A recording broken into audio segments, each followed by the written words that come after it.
Muy bien, estamos saludando en esta noche al jefe de gabinete, a Santiago Cafiero. ¿Qué tal, Santiago? Buenas noches, ¿cómo está? ¿Qué tal, Gustavo? Bien, escuchando el programa, bueno, viendo todas las cosas que van saliendo, ¿no? Exacto, pero ¿qué? Durante años que supimos que había una relación espuria y una utilización de estas herramientas y de la Agencia Federal de Inteligencia, y esas sospechas, una vez que estamos aquí, que podemos poner en funciones a partir de una intervención que hace el presidente, porque también contemos las cosas. Claro. Todo esto sale a la luz porque el presidente tuvo el coraje de decir: yo no quiero un servicio de inteligencia, una Agencia Federal de Inteligencia que persiga un humor político, partidario y que sea utilizada para dirimir disputas políticas y hasta incluso disputas internas políticas, como vimos que también se espiaban entre ellos. Esa decisión política se plasma en dos direcciones. La primera, la intervención y elegir una interventora, una fiscal honorable, proba, alguien que viene a aportar a la gestión, y me parece que Cristina Camaño en este sentido está haciendo una tarea sumamente valiosa a la hora de descubrir y publicar y generar transparencia en ese organismo donde siempre se ha tenido de oscuridad, de oscurantismo, de esta cosa que nadie sabe bien de qué se trata. Bueno, transparentar los gastos reservados. Claro. Tengamos en cuenta también ahí que nosotros tomamos, a partir de esos supuestos superpoderes, esta jefatura de gabinete pudo, en coordinación con la Agencia Federal de Inteligencia, destinar recursos de gastos reservados que antes se destinaban para esas cosas, destinarlos a la lucha contra la pandemia. Claro. A la lucha contra la pandemia, a comprar respiradores, a comprar test de testeo rápido, es decir, insumos. 2.700 millones de pesos de gastos reservados, en los 4 años de macrismo, No era moco de pavo, ¿no? Bueno, ahí ya sabés para qué se fueron utilizando. Ahí está, claro. Y en última, muy atenta también, la modificación por un DNU del presidente, de la ley de inteligencia, modificando el artículo 4 para desvincular el sistema de justicia con la Agencia Federal de Inteligencia, desvincular justamente esa relación espuria que tantas veces se denuncia.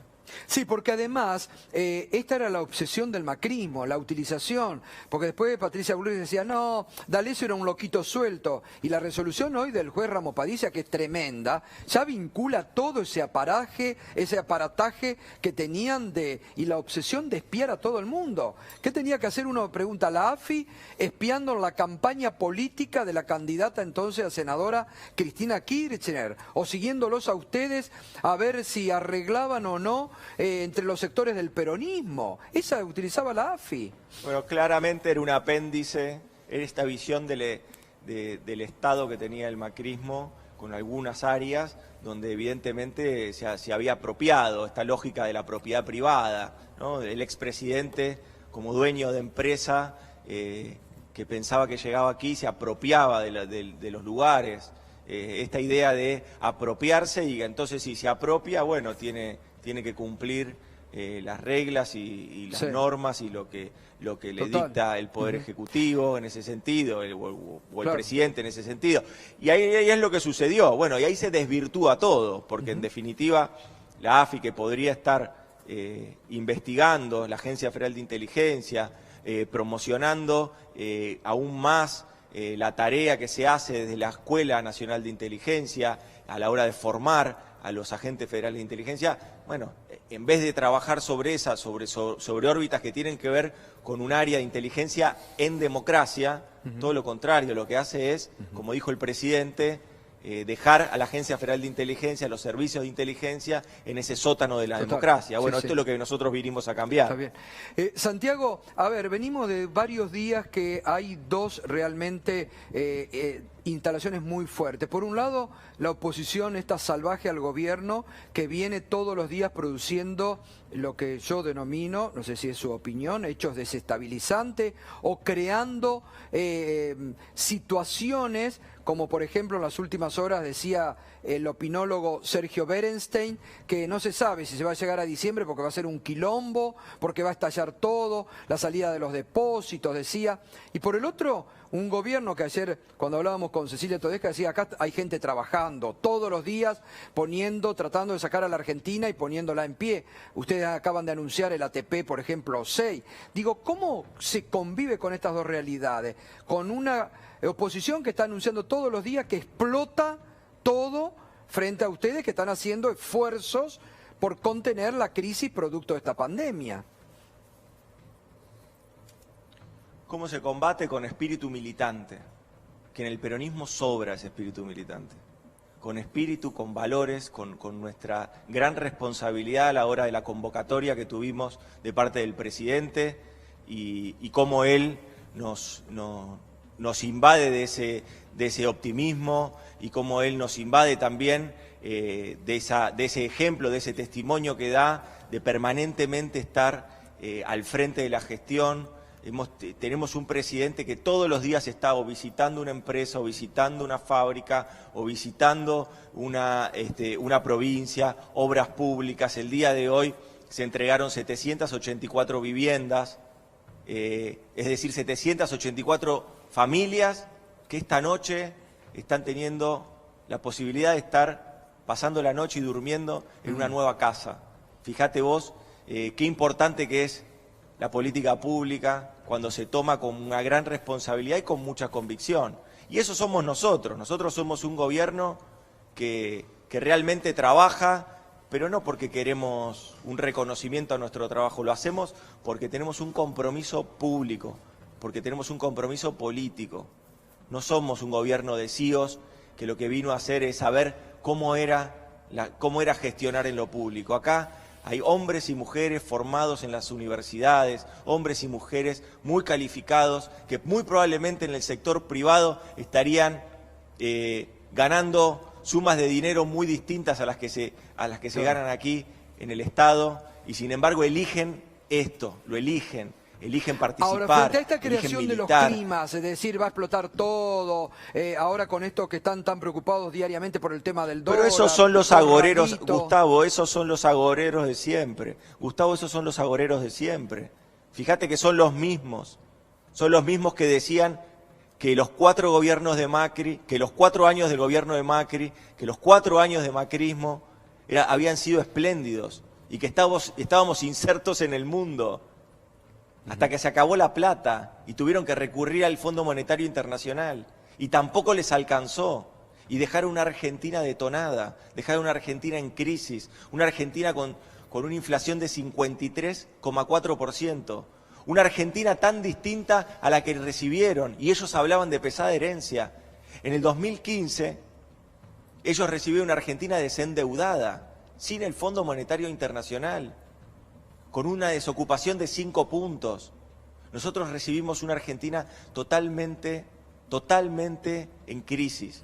A esa crisis, a esa recesión, se le montó la crisis de la pandemia. Y eso ya es una crisis global.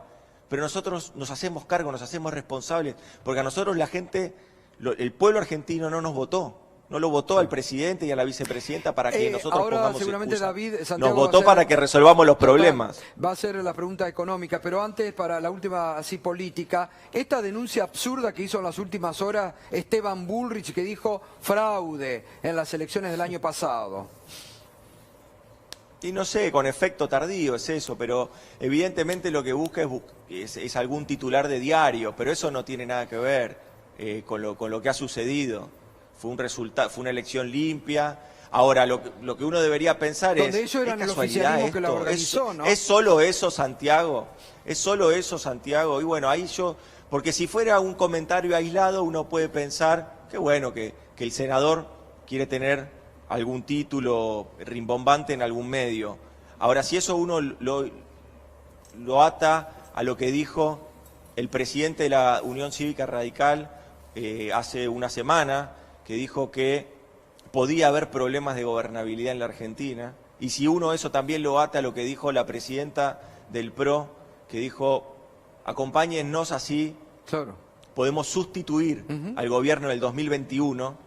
Bueno, entonces uno empieza a pensar que hay una parte de la oposición que está actuando con mucha irresponsabilidad. Primero, que no tiene memoria, porque hace 9 meses se fueron y nos dejaron un desastre.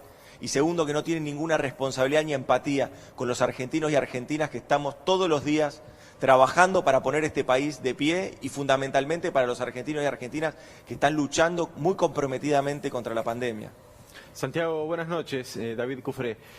Bueno, digamos, es lógico lo que describís, la crisis que había dejado Macri, la crisis que es por la pandemia. Incluso acá mostramos cómo en todo el mundo hay una caída del PBI estrepitosa, inédita en más de 100 años, pero la gente cuando va a comprar y ve que los precios tal vez aumentan o que la situación económica particular es muy crítica, responsabiliza al gobierno. Frente a eso, ¿qué respuesta se le puede dar a la sociedad que está viviendo una crisis tan grave? Mira, frente a eso, decisión política, que a este gobierno no le ha faltado.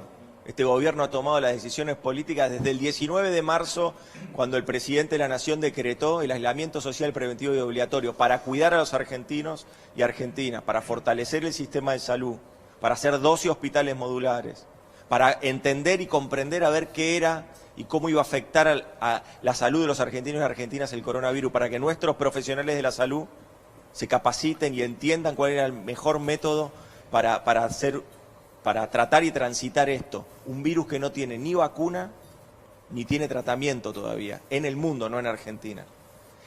Ante eso, lo que se fueron tomando fueron decisiones políticas, David. Y esas decisiones políticas, con mucha autoridad, marcaron un ritmo. Primero el cuidado de la salud, después el cuidado de los ingresos, el IFE, después el cuidado de las empresas, de las pymes, de los comercios, con la asistencia al trabajo y la producción, y con eso, y siguiendo esa tira, que es una tira bastante más larga, donde podemos encontrar las tasas subsidiadas, los créditos, cómo se ha recompuesto el crédito en Argentina. Se han prestado 360.000 millones de pesos a las pymes al 24%, y es un monto que ahora se vuelve a replicar y se vuelve a lanzar. Es decir, de a poco, con muchas dificultades, pero estamos con mucha decisión política, entendiendo cuál es el problema y actuando en consecuencia. 5.5 del producto, 5.5 del PBI es lo que este gobierno ha destinado como recursos directos a la pandemia, al tratamiento de la pandemia. Así que hemos tenido decisión política. Claro que esto nos golpea a todos, y sí, claro que nos golpea a todos. Claro que si vemos que una empresa no puede volver a abrir, y sí nos duele, pero bueno, ahí va a estar siempre la mano del Estado, la mano de este gobierno, para ver, escuchar, ver y resolver la problemática que tenga que resolver. Y respecto de la cuestión cambiaria, que hace 2 semanas o más, pero digo, las últimas 2 semanas muy intensas, esta semana que tuvo una suba muy importante del contado con liquidación y del dólar ilegal. Hoy fue un día un poco mejor, bajó el dólar, el contado con liquidación, pero bueno, ¿qué balance hacen a una semana de las medidas que tomó el Banco Central de lo que está pasando con el dólar y qué perspectivas ven? A ver, mira, yo en primer lugar entiendo y entendemos en el gobierno que son medidas que son bastante antipáticas, eso es real. Ahora, también es cierto que de este modo tenemos que fijar la prioridad, que es cuidar las reservas del Banco Central. ¿Por qué? Porque necesitamos esos dólares para que se destinen a la producción y al empleo. Necesitamos esos dólares para que generen esta rueda virtuosa en la que la Argentina empieza nuevamente con un perfil exportador a conseguir dólares a partir de su esfuerzo, de su trabajo, de sus pymes, de sus empresas, del sector agropecuario. Y eso es lo que nosotros necesitamos. Vender falsas expectativas me parece que no es parte de la política de este gobierno. Para eso estuvo el macrismo mintiéndole a los argentinos y diciendo que había grandes inversiones y lluvia de inversiones, y lo único que había era capital especulativo que entraba a la Argentina y hacía un gran negocio un puñado de amigos de Macri. Pero eso no es lo que va a hacer este gobierno. Este gobierno va a hablar de frente y va a hablar con transparencia. Es cierto, estamos transitando un momento de pandemia donde obviamente todo se restringe y tenemos la necesidad de tener decisiones políticas con mucho coraje, con mucha audacia para salir adelante. Y esas son las que estamos tomando.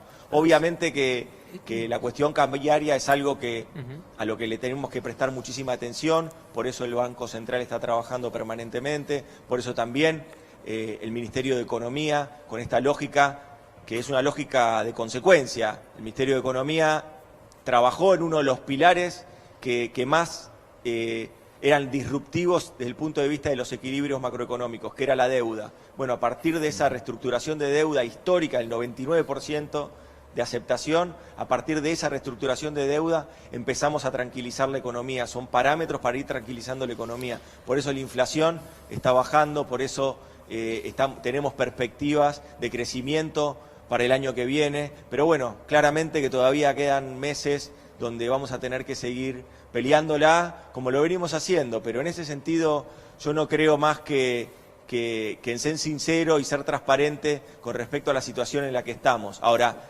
hay un gran esfuerzo de los argentinos y argentinas, hay un gran espíritu de los argentinos y argentinas que el presidente permanentemente rescata, que es la vocación de levantarnos, no solamente contar las veces que nos caímos, sino también contar las veces que nos supimos levantar. Y esta va a ser una más, porque nos vamos a levantar.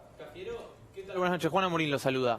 Quería consultarle por lo que ocurrió hace instantes nada más en la Cámara de Diputados, en la sesión virtual en la que un legislador, me refiero a Juan Emilio Amerí, bueno, se lo vio en un acto sexual y bueno, provocó obviamente la interrupción de la sesión, la suspensión del diputado. Quería consultarle si tuvo oportunidad de ver las imágenes y qué opinión le merece.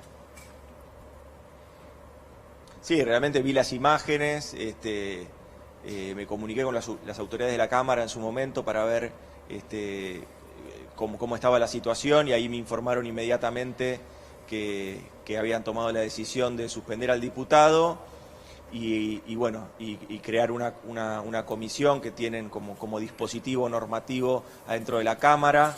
En ese sentido yo creo que tiene que quedar claro que este tipo de inconductas para nosotros son inaceptables. ¿Y cree que sería bueno que presentara la renuncia antes de la creación de la comisión y que no tenga que ser de ese modo, digamos, estirar y que lo termine expulsando? No, yo no creo que haya ningún tipo de dilación en este sentido.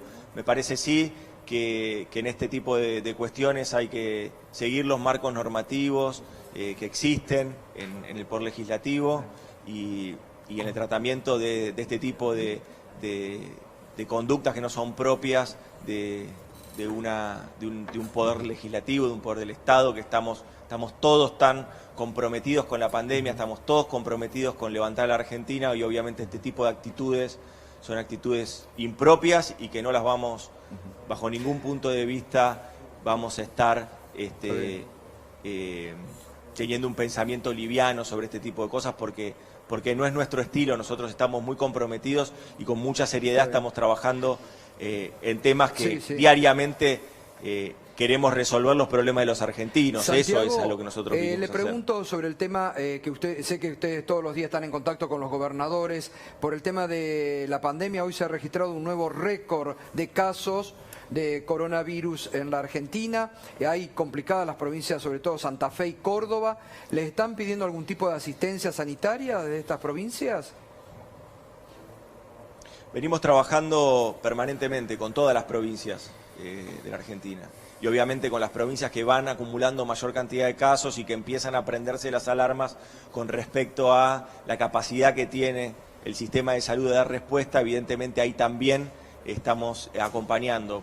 Nosotros hemos distribuido 2.400 respiradores en toda la Argentina, hemos distribuido insumos, hemos también llevado equipos técnicos a distintas provincias donde han estado mucho tiempo acomodando los equipos provinciales. Hemos permanentemente estado en coordinación y en cooperación con las provincias. En ese sentido, gestionar la pandemia es lo que tenemos que hacer. Total. Nosotros iniciamos en marzo con una gestión de la pandemia y hoy es otra la gestión de la pandemia. Total, Iniciamos en total. marzo con una gestión de la pandemia que tenía cierto contorno, ciertas características. Sí, sí. Hoy la pandemia es otra. Total. Hoy la pandemia en la Argentina es otra. Entonces, en ese sentido, tenemos que tener permanentemente la flexibilidad como para ir gestionándola provincia por provincia. Tenemos que federalizar la Bien. gestión de la pandemia. Bien. Santiago, como siempre, muchas gracias. Un abrazo y buenas noches. No, gracias a ustedes. Gracias. Santiago Cafiero, jefe de gabinete.